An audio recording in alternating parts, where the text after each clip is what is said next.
All right, ladies and gents, welcome back to the 1% podcast. I am buzzing for this one, to be honest, because I've been a stalker for a while, so it's great. So I'm buzzing to have. How do you do it? Do you just do? Are you Joseph or do you Joe? Do you prefer? No, just Joe. Joe. Joe Brightman is on the podcast. So honestly, this for me is it's a cool moment. It's nice. And dude, welcome to the podcast. Thank you so much for coming. Thanks for inviting me on. Mate, really easy. If no one knows you, like you get into a cab and things like that, what do you do? Who is Joe? If I was in a cab, I'd try and keep myself to myself. As I'm on a podcast, I'll introduce myself. I guess it would have been a lot easier to answer that question maybe a couple of months ago. So maybe I'll answer it from then we can probably talk about what's going on moving forwards. But in terms of fitness, so online coach full-time, almost as a result of my, I guess, physique and the career I've built around that. So obviously turning IFBB Pro 3 years ago, back in 2019, helped to kind of propel me into the space of being able to coach a lot more people, taking that full-time, leaving my 9-to-5 job, which I sort of did alongside coaching for quite a long time.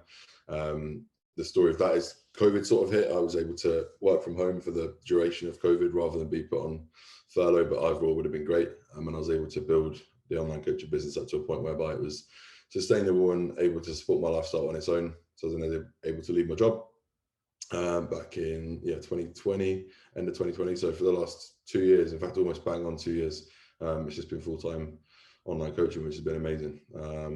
So that is a bit about me, yeah. Awesome. And I guess kind of backtracking it, I want to kind of go a little bit further back. I guess we won't go into like deep childhood and bring back all that sort of stuff, but I guess kind of like, what was like home life like, even I guess like early teens, kind of like 11 going to secondary school, kind of what was your background then, family, things like that? Where were you based as well? So I grew up in a small town in Lincolnshire, actually, called Spalding. So I was there for 18 years of my life, having been born much further south in Essex. Parents split up, moved back up to there, and spent from ages 3 to 18 living there. So basically my whole childhood, the whole school years. Very small kid, always a bit of a late bloomer. Loved sport, but was never good at any sport, or nowhere near as good as I wanted to be anyway. I was a bit of a squad player, played in the team, but never really, it wasn't first on the team sheet, for example. Yeah. Which is probably played a role in what has probably ended up being, I guess, a somewhat successful journey in terms of bodybuilding. But yeah, went off to uni not really knowing what to do. Played rugby for a bit of uni and then started getting into gym, not for any reason to do rugby, just other than had people to train with finally and got training. And then, I don't know, realised that it was, as a kid, I always struggled to stick to things. So I'd sort of jump around sports, probably trying to find, in some desperate attempts, try and find something I was good at, and never really managing it other than football and rugby, which I enjoyed the most, but as I said, I wasn't excelling at them. And then, started going to the gym at uni, managed to put on quite a lot of size, just literally perma-bulked throughout uni. And then sort of one of my friends, my training partner was like, oh, there's this show at Body Power, do you want to jump in? And I was like, yeah, all right. So we did that. Absolute terrible prep, but got the job done, came second. And then I'd finally found something I was, somewhat good at. So cracked on with that, did UKBFF after that. And then once I'd done UKBFF and won a show there, I was like, okay, I think we can do something with this. So it was that point where I was like, I'm going to try and turn pro, which happened 3 years later. So yeah. Wow. What do you think? Because obviously like football and rugby, like you were good at things. What was the hook on bodybuilding that you found that spark? Was it just because you were good at it, or do you think there was something deeper behind? No, I don't know what it was. The reason I started training was literally, as I said, I was a pretty skinny kid, even up to 18. Like I went to uni, I'd probably grown to about 6 foot, maybe just under, but I was about 10 stone. I was very light, so very slim. Whatever 10 stone is in kilos, I don't even know, probably in the 70s or 80s. Yeah. So I literally spent uni just literally trying to put on size because that's what I wanted to do. And then I don't know, I can't even think what I enjoyed so much about it. I really can't. I can't put my finger on that. I think all throughout uni or for the most part, I had someone to train with, which I think always helped. I think from an early age, from an early training age, had a good understanding of like what good training actually is. Maybe not form, but definitely like intensity. And form was never bad. Like I've never been one to throw weights around. It's always been somewhat controlled. But I think intensity is the main thing. There's a guy whose name I cannot remember, it escapes me, but we followed this like 6-week training plan, which ended up being, I want to say like John Stone or something like that. I can't remember. He's not that famous, but I don't know how we got hold of it. We followed this training plan where it was quite a lot was like low rep stuff, so 4 to 6 reps. Okay, yeah. So from quite an early age or an early training age, like I said, I'd adopted quite an intense, low rep, high intensity style of training. And I think if you do that and you combine that with actually tracking your macros, which is like the first big difference I noticed with anything, it was like, oh shit, this is a real big game changer. And what it was is I probably saw quite quick progress, and I probably got addicted to that. And as uni went on, I no longer felt like the skinny kid, and that probably helped. Nice. And then you left uni, and then what did you go do coming out of uni? So coming out of uni, I literally got a job in a local John Lewis department store. Yeah. So I worked there, felt deeply dissatisfied with that because some of my friends were getting quite cool jobs in London in banks and stuff, and I was just like, what the fuck am I doing? But the thing that remained consistent was training. So every day I would go home and train.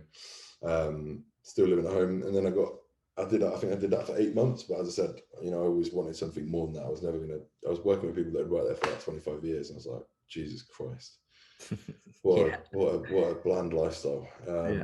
So sort of at the first opportunity I took a job or applied for jobs in the head office because I wanted to be in London.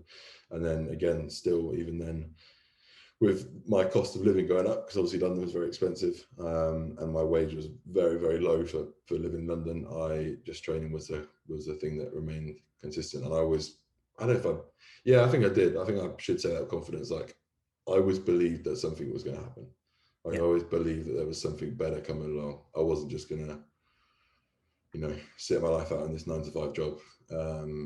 But even having said that, I still pushed on with that. I still tried to excel within that 9-to-5 because I think if you're going to do something, you might as well do it properly. I was never coasting in that job. I was always pushing for promotions or this or that. So I was kind of, I guess, like pushing on all fronts to make something happen. Yeah. And then, it was sort of when I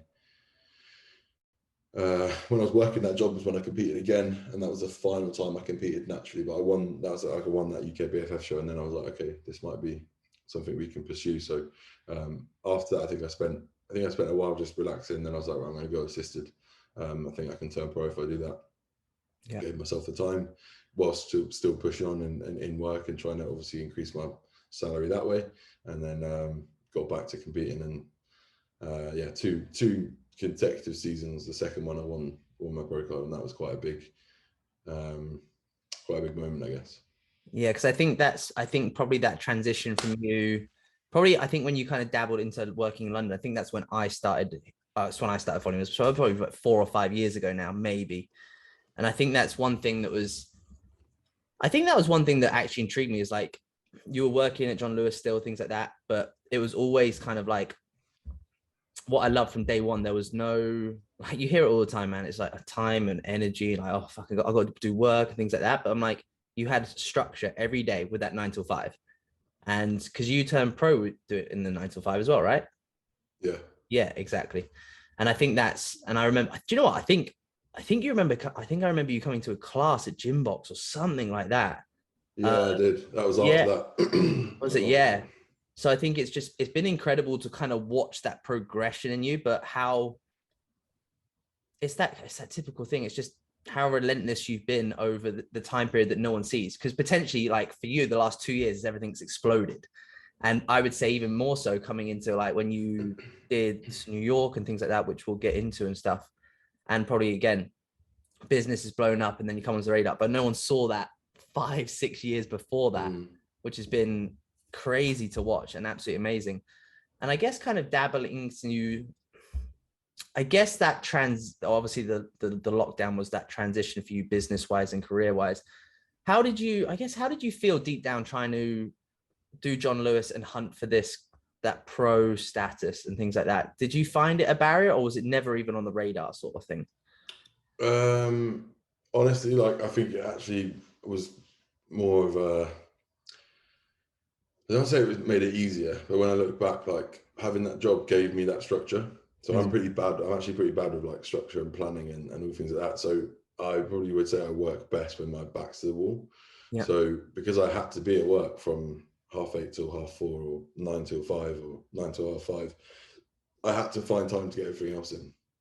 So it never really crossed my mind of like, oh, this is hard.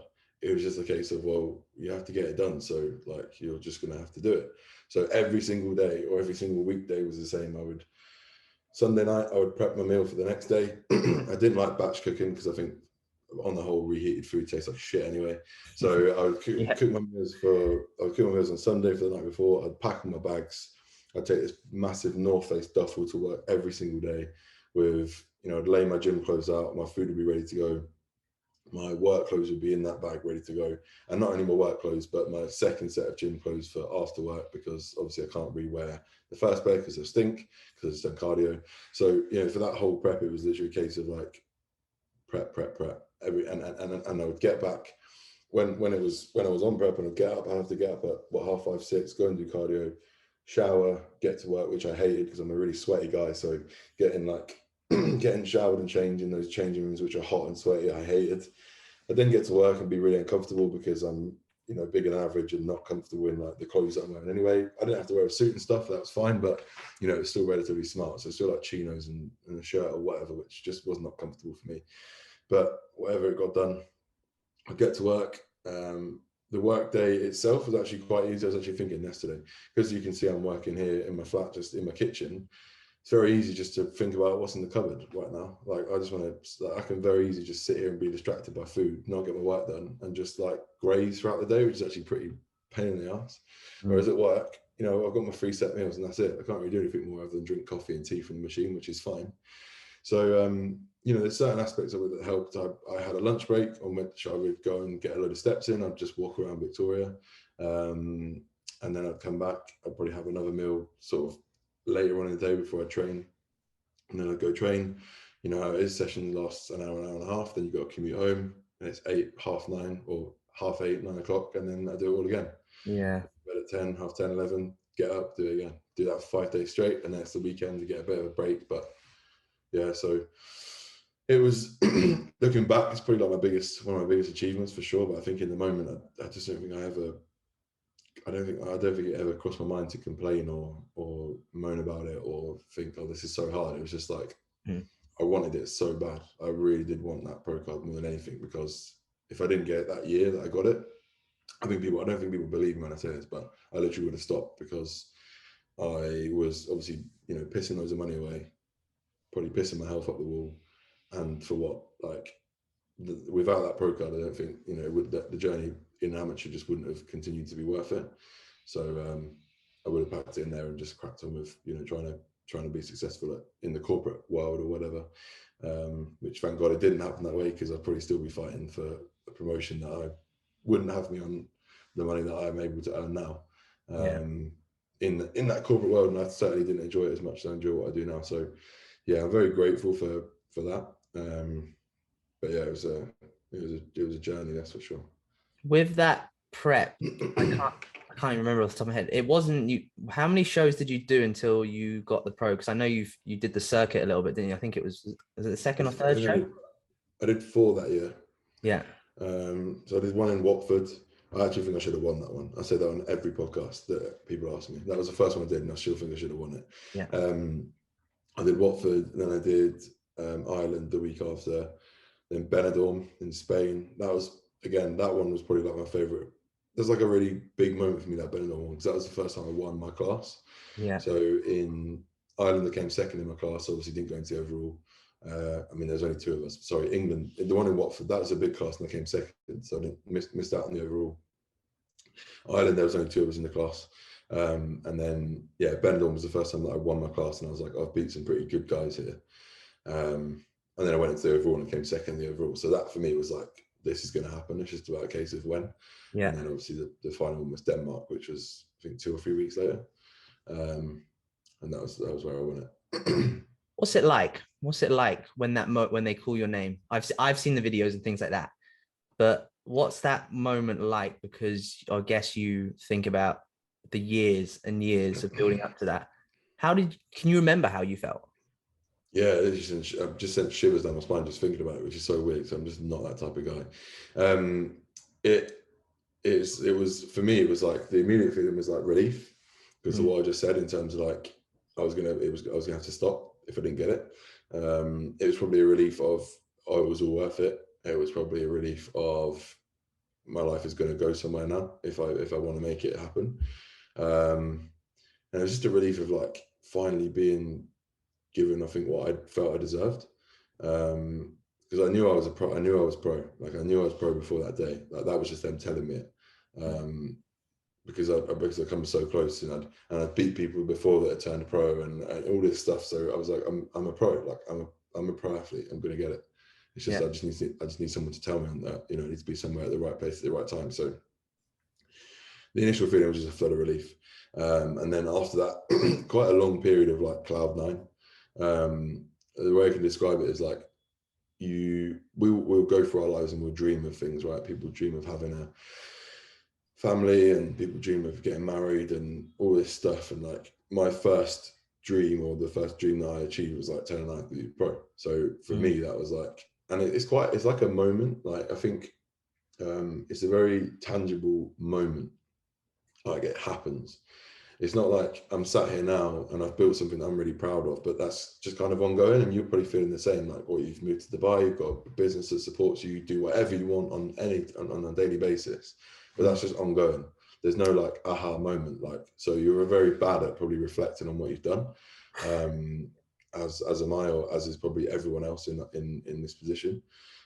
Whereas that pro card moment is like a very tangible, like, you just crossed the line, like bang, it's literally happened. You've been like, it's like immediate reward for 4 years of work, but it's like immediate reward. It's like I said, it's very tangible. So it is an incredible feeling. It's like nothing else I've ever felt before. I know you said you had obviously like doubt as well. Like if I don't get it this year sort of thing, that's it. Was there a fifth show planned? Was there another opportunity? Yeah. When I say if it wasn't gonna happen, I meant like that year. Exactly. There was one more after that, which was an even bigger show. That was going to be an amateur Olympia in Spain, which was 3 weeks after the Denmark one. So it would have been like 5 weeks after the Benidorm one. So it would have been a bit tricky. I think my health was probably in a pretty shitty place at that point anyway. But yeah, I would have pushed on to that one. But that then would have been the final one. So I guess I got it just before I had to worry about that, to be fair.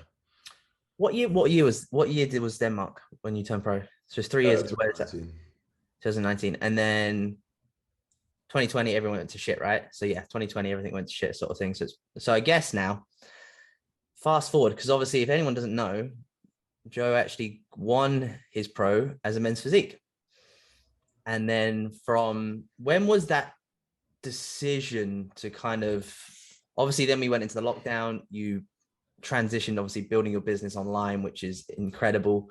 And you've done extremely well. Like I think you've got a couple of coaches under you now as well, which is phenomenal. What was that moment, I guess, when you thought to transition from men's physique into classic and things like that? Well, obviously I did the first season.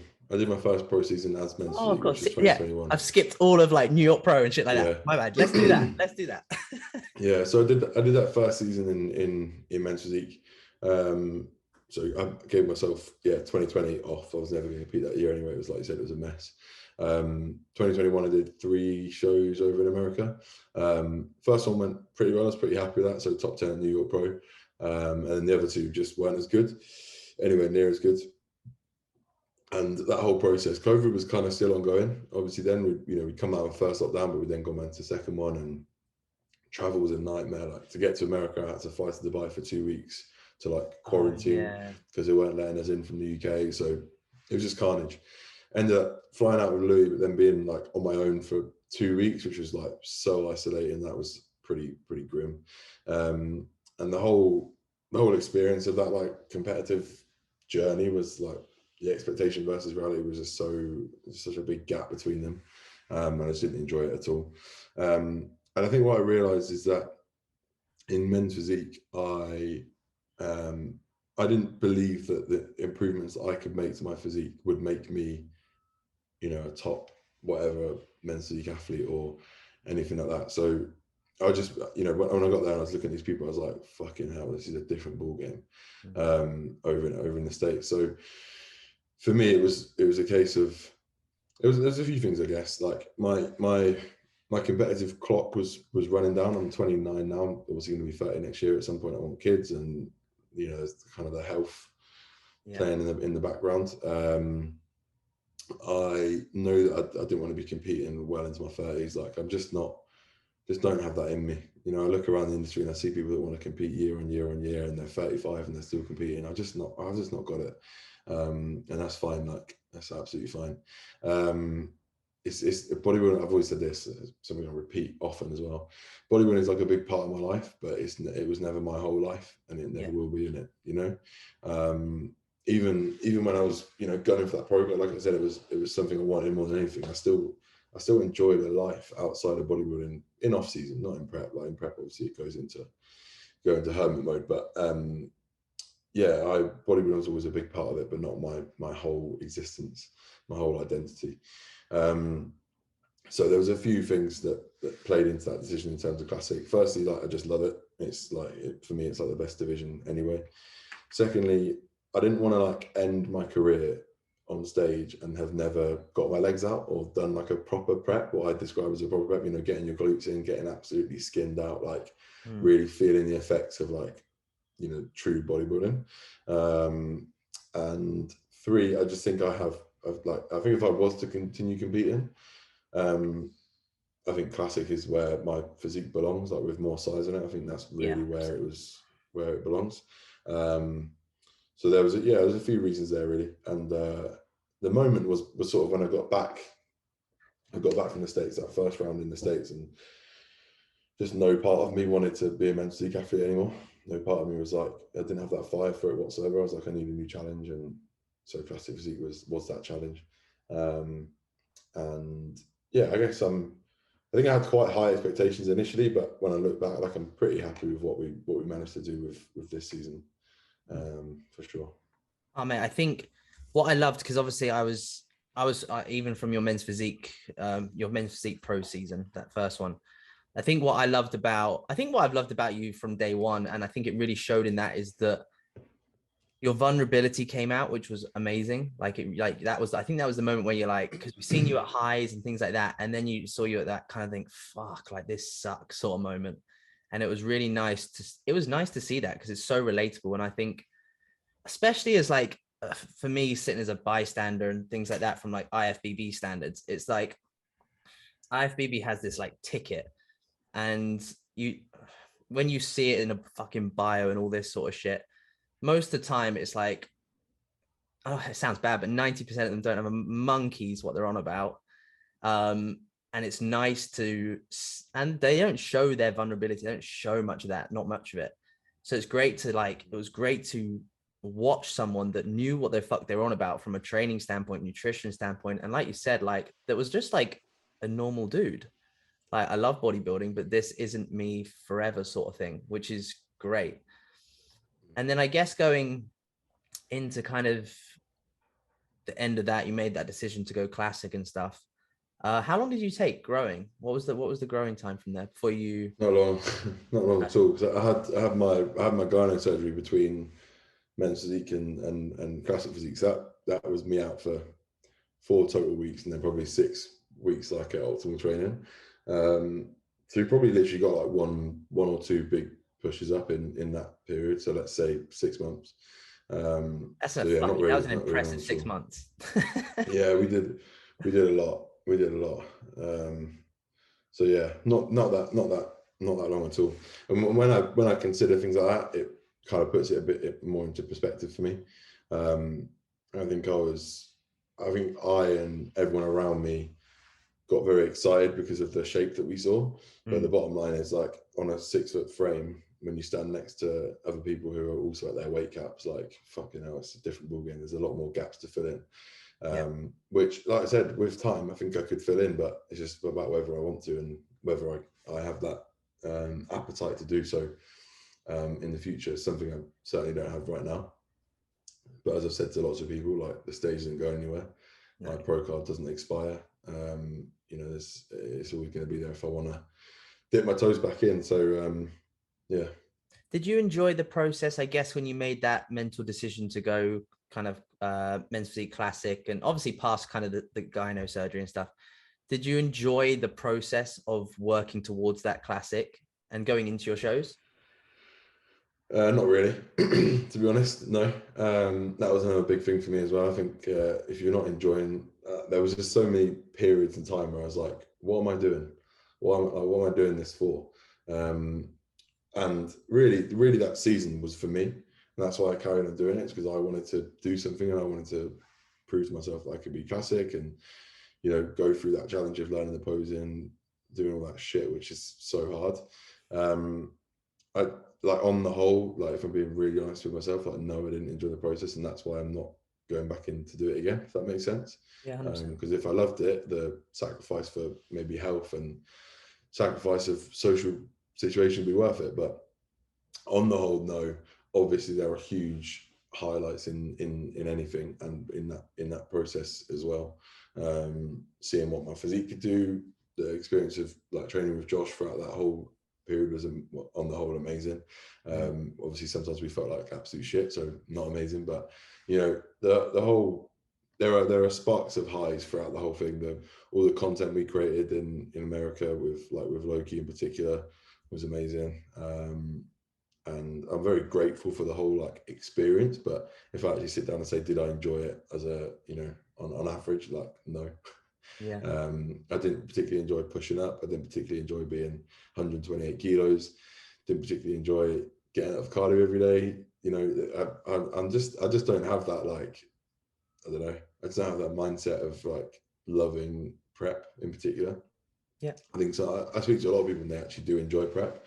I say I enjoy aspects of it. I enjoy the kind of the robotic ways you get into with regards to routine and all things like that. And I think you do become quite, like, on high alert, but that soon drops off quite quickly, because then your energy goes to absolute shit, and it's like, you know, it's like kind of like, not damage limitation, but diminishing returns. So you might have become more productive at some point, but now your energy's through the floor and you've got a shit mood all the time, and all you can think about is food. So no, I don't enjoy that. Yeah. And do you know, man, that I think that's what a lot of people need to hear, because I think the industry's growing massively and getting on stage seems like this fashionable thing to do. But the reality of it is that, like you said, like, I think, like you said, it was, you needed to do it for you, that last prep and things like that, which is the reason why you should do it, right? Which is great. What was the things from that prep that you, I guess, what was one, not just the prep kind of, I guess, that horrible growing phase as well, pushing up to 130 kilos. What was the, I guess, if you had to take one aspect, negative and positive with that, what would that be? Like, a negative could be like a relationship. It could be like fell out of love with family, whatever it was. And a positive could be like, I guess I honestly, watching the US stuff was crazy. So obviously that would be like maybe the high stuff. What's kind of one from each? I would say, I think the biggest negative is just that realize it's not really a moment in time. It's just that realization that, like, I'm not enjoying this. I'm spending my time, which is non-refundable, doing something I don't enjoy. So that constant mental battle of, like, do you want to keep putting yourself through this? Like, do you actually want to keep, you know, do you want to keep doing that? That's probably, to be honest, when I think about positives, the positive is probably just, like, I'm probably still not reflected on it entirely, but I think the positive has to be that I am satisfied with the outcome. You know, I'm satisfied. I finished that Tampa Pro show and I was happy. I was like, right, I'm done. I was at peace with what I'd achieved. So that is probably a big positive. The big negative has to be Finland. Like, that moment when, like, I mean, there isn't that. I was like me at rock bottom. I was so embarrassed with what had happened, because I had such high expectations of that show. Like, I genuinely was going into that thinking I could win this show, and not even to come, not only to not win, but to come actually dead last. Like, I just was, oh my God, I was so embarrassed. I was absolutely shocked by that. I wanted to throw it all in the bin. So that was definitely my lowest point of the whole prep. Because, I mean, I could talk all day about that result in itself. Like, granted, I don't think I should have won it, but to come last, like, that just absolutely killed me. In such a small show as well, like, out of 4 people, I was like, fucking hell, like, if you're going to come 4th out of 4 in this, like, bottom tier tiny show, like, what is going to happen to you in America? And obviously, luckily, I did, well, proportionally better in America, so it's fine. But yeah, that was definitely a low moment. I didn't want to come home and show my face in any gyms. I was so embarrassed with what had happened. So that was a big low. Do you think it's the embarrassment more so for yourself, or because you have become like a very, it's like icon, right? I don't even know how to explain it. Like, you have become very like influencing, right? Over Just the got years. it, yeah. Was it more from yourself, or do you think it's more from what you think people are going to think of you? Or a bit of both? Probably a bit of both. But I think that mostly it's just internal, because, like, I mean, at the time, they just pissed me off getting these messages, but I got hundreds and hundreds of messages. You know, people could see that I was upset, or could see what had happened, and blah blah blah, and all the messages are positive. Like, on the whole, they're all positive around, like, you don't need to be embarrassed, like, you shouldn't be embarrassed, you've done really well, blah blah blah, all that stuff. Almost putting into perspective what I didn't see, which was, you know, that very quick transition from men's to classic, the fact that I'd even stood on stage with 4 classic physique athletes when I was, you know, previously men's physique. So the embarrassment was definitely internal. I think it was just a shock to the system, because I was like, oh fuck, I thought I was going to do well.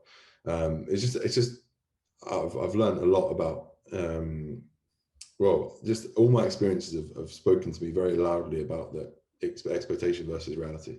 I say it so much, I speak about it so often, like, what you expect to happen versus what really happens. That is literally the I think I've read it somewhere, actually, like, that gap between expectation versus reality is what basically creates, like, excitement or disappointment or happiness. 100%. So when you don't get what you think was going to happen, like, or you get more than what you think you're going to happen, that's great. But when you get much less than what you thought was going to happen, that's terrible, and it can be absolutely, like, destructive to you. So I think, yeah, that was what I was most embarrassed about. Like, I genuinely, like, I was sitting today and say I genuinely believed I was going to do really well, but I was wrong. So yeah, that was what I was embarrassed for. In terms of other people, there's definitely some level of that, because throughout that prep, I remember, like, there being quite a few comments from, you know, people or other competitors, and that really fired me up. Like, I really enjoyed that thought of, like, I'm going to prove you wrong, and then I didn't. Like, I got proven wrong, so that was embarrassing as well. Like, I hated that they were right and I was wrong. Which is that, I mean, that's pure. Yeah, especially when they're and they're a dick as well. It doesn't help. that's just pure ego coming through. But yeah, that hurt as well. That was what it was. It was a big ego check, I think, for me, which was painful. But what it did also, I'm rambling on here, but the other thing it taught me is when I'd had a minute to kind of reflect on it, like, that was potentially the moment for me where I was like, I kind of realized it's a lot bigger than bodybuilding. You know, like, a lot of the people were like that, you know, I already knew there was so much more to life than bodybuilding, but there was a lot more to my life than bodybuilding. Like, I was getting home and I was looking forward to spending time with, you know, certain people, and I was coming home to a business that's still, you know, strong and still, like, supports my life, and coming back to all the things that I like. And then, better still, I was then going off to America with my mates. Like, it's just crazy to see what, like, we're talking about John Lewis, like, only 3 years ago, like, to even put that into perspective of what's changed. Like, my whole life has been flipped on its head, and therefore, how can I possibly be sad about a plastic trophy or someone's opinion of my physique? Like, I just can't. So I think that's obviously a big lesson. Oh God, I think that's the nice thing. Sometimes it's a lovely thing, is that obviously I speak to yourself and a lot of individuals that have this mindset. And we sometimes think we need to be progressing at 5% all the time. And vice versa. Like you said, when you're in a corporate job, you work your way up, you get a pay rise, then you stay here for a little bit, then you get a pay rise again. But we want to see fucking this. We want to see this growth constant. And actually, like you say, like the reality of it is it's just time. That's all it is. And it's like, look what you've achieved. And I'll sit here and be like, I've followed you for a long time, like fucking 3 years. I'm like, holy shit. Someone that can change their physique in that time period is insane. And someone that can build a very successful fucking business in that time is insane. Over a time period when you shouldn't have been able to achieve anything, from a COVID crisis, a world economy crisis, now where we are now, everything. So like, even me saying to you now, I'm like, you fucking killed it. It's good to watch. So it's cool. Yeah. And I guess coming off the back of like kind of the first classic show and stuff like that, and then going to the US talk, man. How was it going into, because was Tampa the first show? Was it? Yeah, Tampa was first, and then I was scheduled to do Texas, but as I said, sort of leading into Tampa, I was like, that was when it really hit me. I was like, I'm not enjoying any part of this. Yeah. Like, I'm not doing it. I'm not. There was no part of me sitting in America, the food capital of the world, and I'm a big foodie as it is. And I'm with all these people that I'm enjoying. Like, my dad came out, I was with Josh, who, grew into one of my closest friends, and I'm with all these people that I kind of want to enjoy my time with. And instead, I'm just reliving exactly what I did last time, which is just, for me, like absolute torture. And that is always, like, food is always going to be my kryptonite with bodybuilding. And that is honestly a massive reason of why I'm, trying to move away from it, because like, I'm just not cut out to say, or I don't want to be cut out to say no to nice food. Yeah. Ever, let alone in this place where, like, there's all these new experiences, all these places to go. Like, food is integral for me. I attach food to everything. I attach it to celebration, commiseration, everything. And I especially attach it to travel. So when I'm in this really cool place where there's a lot of like things that I want to try, with variety as a spice of life, it's full on. I don't want to spend another week like eating egg white omelets. I just don't. Or if I do, I want them to be cooked for me somewhere out when they're going to be, I'm going to be enjoying the experience. So I can't actually remember what your question was, but I'm not sure I actually had one. I was just like, how was the US? It was amazing. Like, I think it was more amazing. Well, it's probably in equal parts amazing pre and post the show, because the lead up to the show is fun. Like, when you get into peak week, you're locked in. It's awesome. Like, you're kind of excited. The show itself, like, from my perspective, went well. And then I was able to sort of relax after that, and that was just as great. Like, Alpha Land is absolutely incredible. I'd recommend it to literally anyone who remotely likes the gym. Like, does look insane. The most incredible facility in the world, undoubtedly. It's absolutely amazing. So definitely get over there at some point if you can. If you get an excuse to go to Houston, just go and spend the full week training there. Texas is like the hub of the world now. Like, it's insane. There's a lot going on there. Yeah. And the houses, like the house that you stayed at, like, fuck me, you can buy that for like what, $750,000, and you're like, I think we found a few, and it was like, well, yeah, it's quite different to here. Yeah, what you can get, like, your flat there would probably be like a 5-bedroom house there. Like, it's insane. It's absolutely mental. So yeah, no, Texas is cool. It was cool because we really got two sides of Texas. We were in Dallas for a week, and then we were in Houston. Well, I was in Houston for 5 days, and Dallas was real sort of the Texas that you probably would expect, like, guns and ranches and like slanging and clanging bodybuilding gyms and stuff. And that was amazing. Like, that was so cool. They were the nicest people. Actually gave me a real different perspective on gun laws, which was interesting. What's that? Sorry, sort of what was your thoughts before that on gun laws? So, like, before, we went to a shooting range, right? So we went and shot some guns, and like, the whole thing makes me uncomfortable. Like, the whole thing, thinking about it, holding the guns, like, I wouldn't say I enjoyed shooting a gun. I would say it was an experience, and like, okay, but like, other than that, it's just a bit weird. Like, made me feel a bit awkward. Because you walk into this gun range, right, and it's like walking into a driving range in the UK, like, where people are hitting golf balls. People are turning up with their golf clubs, their guns, and they're going into a range and they're shooting their guns off. And it's just fucking weird for us anyway. Yeah, so I sort of left that place thinking, oh, this is so strange, man. Why are people so like enthusiastic about weapons that can kill someone in a split second? But then we went to a barbecue with the owner of Gasp and Better Bodies and Destination Dallas, and he opened up his big gun safe. And I know what image is going through people's heads, but it's totally not that. And he's a really nice guy called Michael. He's from Sweden, moved over to Texas for his business, and he sort of explained like the reasons behind owning a gun. And then it started to make a lot more sense to me. I wouldn't say I'm still for it. I think it's still like quite a big chicken and egg scenario. I'm like, well, if no one had guns, then like better. Yeah. But if some people have got them, then almost kind of makes sense for other people to have them. I don't know. It's tricky. But he was saying that there was two big things that he said. Number one was that like a few weeks prior to when we were there was like a shooting in a mall somewhere. And God, we're going right off topic here. That's great. There was a shooting in a mall somewhere, and it took 6 seconds between the infiltrator or whatever to shoot a civilian before he was shot by another civilian. So he was killed in 6 seconds so that he couldn't hurt anyone else. And imagine if no one else had a gun and only he had a gun, like it's going to be a massacre. So in that scenario, I was a bit like, okay, makes some sense. And then he also said that like one time he was back in Sweden after he'd been living in Texas for a bit, and again there was like a shooting in the town that he was in, and he just felt useless. He felt like he couldn't help anyone. He felt like he couldn't help himself. He couldn't protect everyone else. So there were two kind of examples where I was a bit like, okay, makes a bit more sense, but I still don't think it's on the whole a good thing.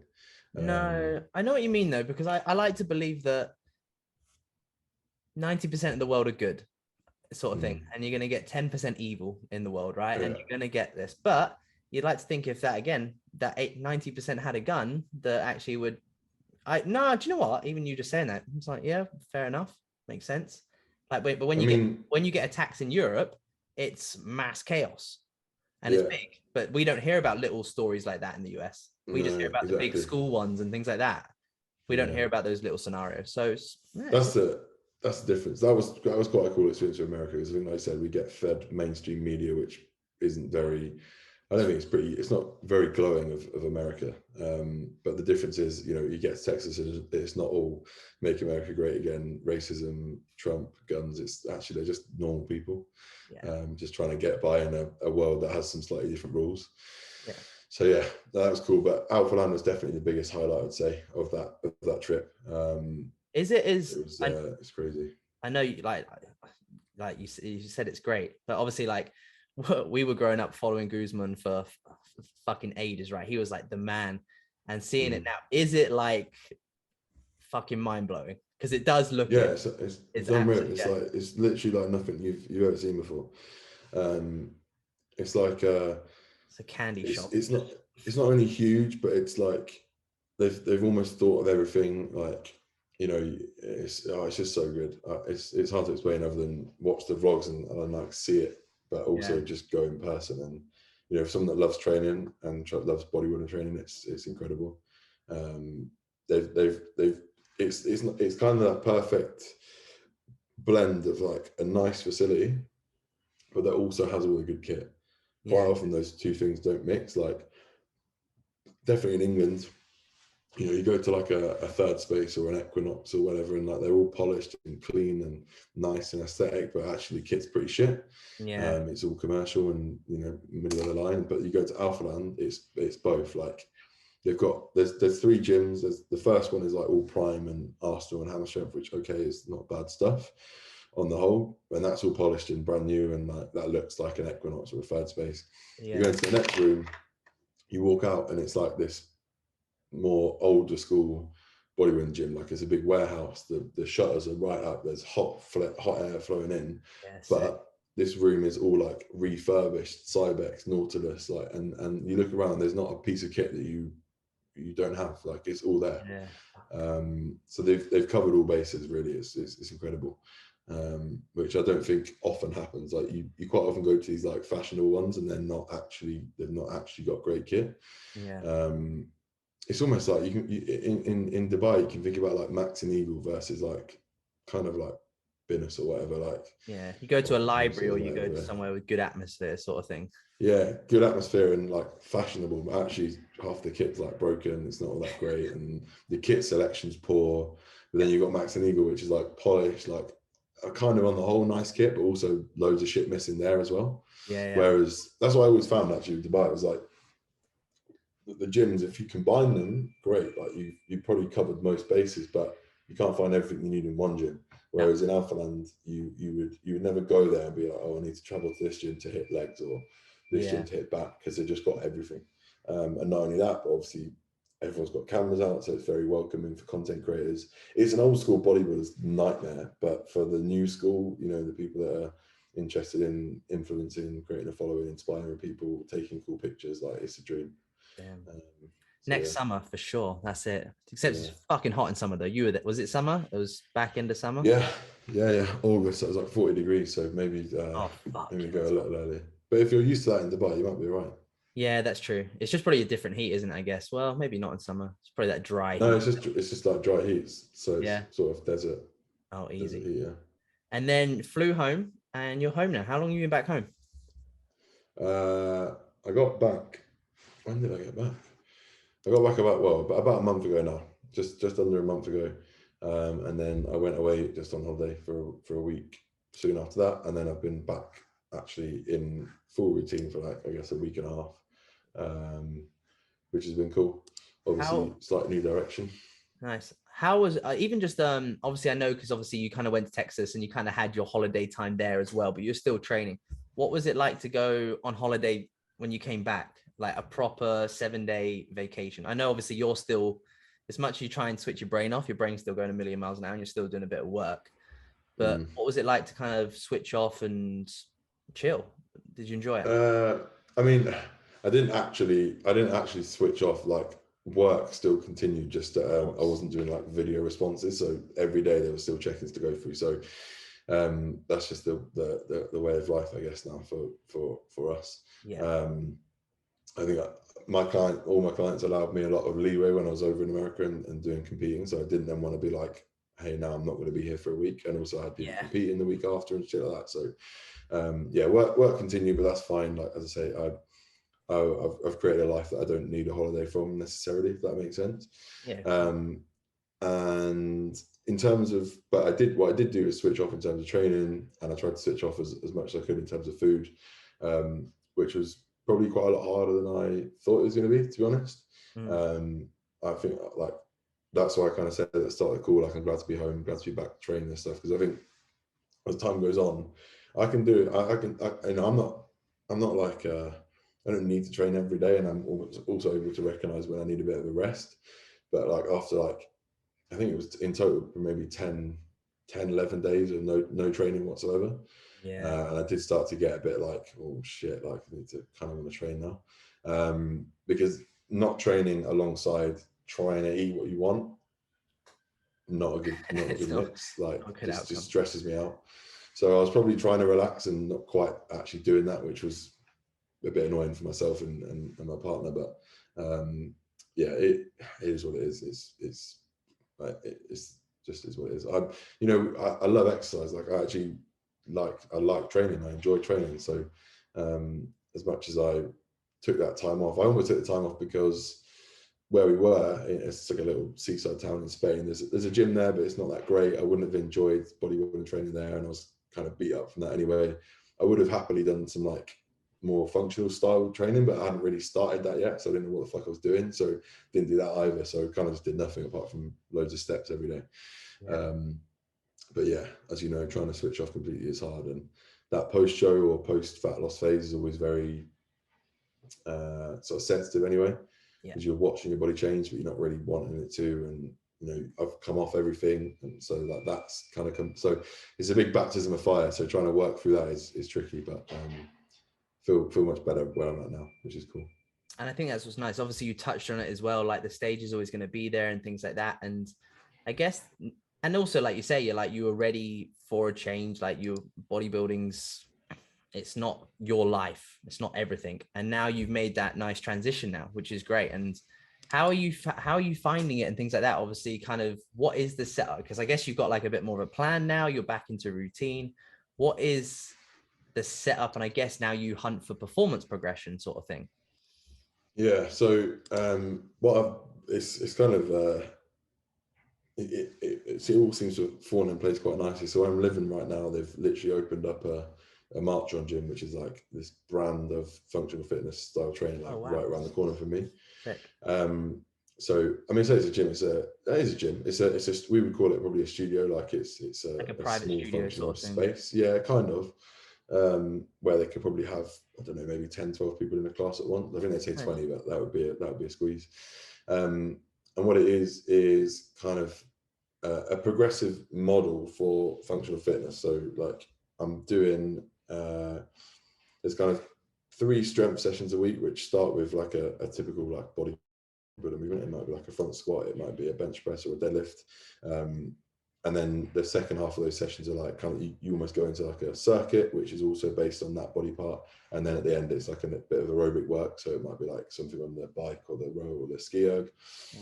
Then 2 of the sessions are slightly more mixed, or one session, actually today's session is like almost like what we'd call pure cardio, kind of. It's like, it's going to be a combination of like hard cardio work, aerobic work mixed with some more functional movements, but not like barbell based. It'd be more like sandbag carries or something along those lines, kettlebell swings, etc. And then there's 2 other sessions of the week, which again are kind of a fusion between those. The cool thing about it is it's not just going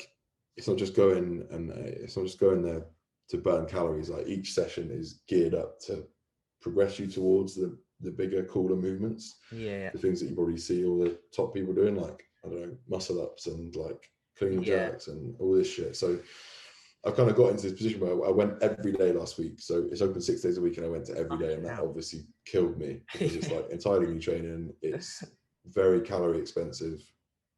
And on top of that, I did a couple of runs. So I'm really battering myself, but like, it's because I kind of want to, I feel like I need and I want to be there for every session because each one serves a purpose. Like, it's not like you miss it and you can sort of pick it up next week. It's like I kind of need to be there to keep that progression going. Because, for example, they'll do like, what's a good example? Let's say for like a front squat, like I wasn't there for the first few weeks, but the first 8 weeks of it opening has been like a literally progressive, like week 1, week 2, week 3, week 4. Yeah. Okay. So I think week 1 they would have done like bodyweight squats, and then they would have done maybe like goblet squats with a kettlebell or a dumbbell. I've come in like week 4 or 5 and it's barbell squats, but they're barbell front squats. So I'm kind of picking it up already halfway through, and I need that coaching. Like I need my form to be picked apart because I haven't front squatted for 6, 7, 8 years. I never deadlifted or rarely deadlifted. Probably even my flat bench technique isn't great because I've been doing it all for hypertrophy. And then we've got like strict pull-ups, but their strict pull-ups are very different to our strict pull-ups. I've been doing it with D handles and almost like arching my spine to get maximal lat contraction, whereas they're thinking about being as efficient as possible, just getting up to then work towards a muscle up. So it's literally, I'm literally unwiring my whole bodybuilding brain and trying to rewire it to be more efficient as opposed to be more optimal for hypertrophy. So it's really cool. But it's just exciting because it's an entirely new challenge and it's a lot of new challenges. I've got a lot to work towards, which is cool. And you're enjoying it. Yeah, which is the main thing. Yeah, I think that's the biggest one. It really, it's like a piece of a puzzle that just fits for me at the moment. Like I said I think I said in that post the other day, the fact it's calorie expensive is great because it's going to move me towards a more sort of metabolically happy place in terms of I can eat a lot more, which makes me happy. It's also going to, because it's so calorie expensive, it should keep me in decent body composition, which again is something that I want to be. And then the challenge aspect of it is obviously fantastic, moving away from what is a subjective sport to something that hopefully is a bit more objective. And I've already thought in a week, even though I'm absolutely useless at all of it or a lot of it, like what will I compete in this at some point? So that's pretty cool. Nice thought. That's awesome. Yeah, because I really thought I am totally out of my depth, which is cool. Like I'm totally out of my comfort zone, but that's that's fine. But that's great because you've gone from a fucking pro at the top level, in a sense, to being like, shit, I'm the little fish again. And that's fun because that's kind of what you like. You like that moving the goalpost the whole time. Like, fuck, I'm not good enough at this. Now I need to get better. That's what you're hunting for now. And that's the fun thing. Yeah, exactly. And it's not like, oh, I need to improve my biceps. It's like, I need to improve at everything. Yeah. Yeah. Because Which it'll is probably why be, I was gonna say, it's probably be easier when you drop a bit of size as well. It's probably mate, tough at the I need moment. to. I'm literally useless at it. Like doing sit-ups is cardio for me at the moment because I'm moving so much mass from my upper body. But yeah, no, it's really cool. I would recommend it to anyone. Amazing. No, honestly, bud, absolutely phenomenal. And there's a little thing I like to do to kind of wrap up these podcasts. If you could give one piece of advice to anyone to help them move 1% further forward tomorrow, what would that be? Bloody hell. I always hate these questions. I feel like I should have a really astute answer. I never do. Someone asked me the question for yesterday, what would I tell my 18-year-old self? And I was like, I don't fucking know, man. Go have a fucking good life. 1% further forward. I would say. I think you've answered it in this. I think you can't do anything without. This is so shit. What do you think my answer is? I think from an outsider watching you, which has been fucking insane. I think you're doing what makes you happy and you're hunting to what makes you happy. I think too many people nowadays do shit that doesn't make them happy because they think this will lead to the life that I want to live. It will lead to that picket fence, this lovely wife, this lovely husband. Oh, if I do this, I'll move up in the ladder and things like that. And you're gone, actually, like, bodybuilding's been my fucking almost like so much of my life, and my relationships are form of friendships and things like that, everything. But you've gone like, that reality check, I'm like, didn't make me happy, didn't make me filled. And you're brave enough to be like, that's it, I'll call it a little bit of a break for now. I think that's just self-awareness. Not being afraid. It's like people are like, people can call it quitting. I'm actually, it fucking takes, it's brave to quit something. It's brave to pull back. It's brave to try something else. So I think that would be my input, but obviously this is you. No, I think obviously doing what makes you happy is key, but I think as well it's important to recognize that sacrifice is like a very big part of what I've been able to build.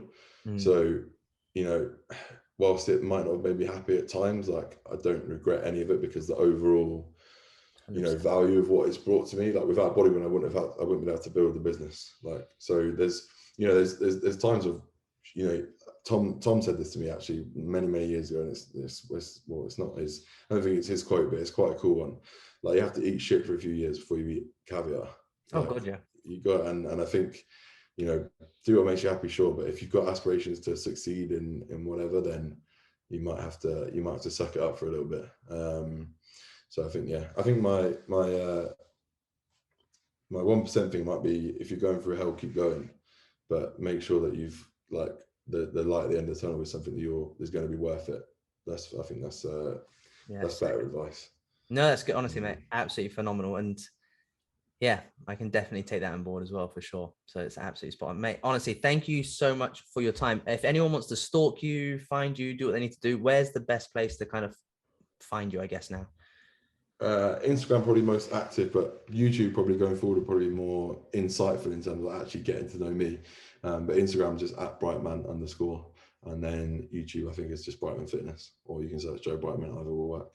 But yeah, perfect. I'll put all Joe's tags and shit in links, bios, whatever it is.